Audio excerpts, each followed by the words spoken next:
Peut-on mourir de trop courir? Ça paraît bête, mais c'est une vraie question et la réponse est oui. Mais c'est rare. Vous le savez, je m'entraîne aux 100 km et ça fait des années que je cours beaucoup et cette question, on me la pose. On me dit, est-ce que tu cours pas trop? Est-ce que c'est pas dangereux? Etc. Et en fait, je dois d'abord vous rappeler que la première réaction que j'ai, c'est de répondre que c'est la sédentarité qui tue aujourd'hui. C'est la première cause de mortalité évitable. C'est pas pour autant que j'ai répondu à la question, est-ce qu'on peut mourir de trop courir? Et je vais vous partager 5 signes pour vous ou pour quelqu'un de votre entourage à bien garder en tête. Et ces signes montrent un surentraînement et une pratique excessive. Le premier, c'est une fatigue persistante. Tu dors, tu fais des nuits complètes, voire plusieurs nuits complètes, et tu es crevé, tu n'arrives pas à récupérer. Le deuxième point, c'est des douleurs chroniques, des blessures, en fait, signe clair d'un surentraînement, tendinite, fracture de fatigue à répétition, qui ne s'améliore pas avec le temps. Le troisième, c'est une baisse de performance. Tu t'entraînes encore et encore et encore, et tu n'arrives pas à progresser, tu vas moins vite, tu vas moins fort, tu es moins endurant. Le quatrième signe, c'est des troubles du sommeil. En gros, tu es crevé, mais tu n'arrives pas à dormir, tu as des insomnies, tu as un sommeil qui est perturbé et donc évidemment plus réparateur du tout. Et enfin, le dernier, le cinquième, c'est la perte de motivation. C'est là le mental qui est attaqué, tu n'as plus envie de courir, ce qui te faisait kiffer à un moment aujourd'hui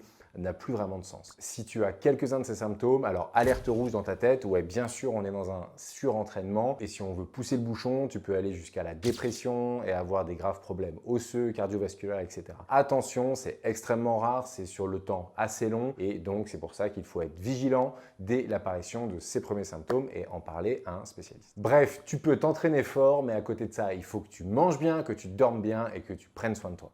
Namasté.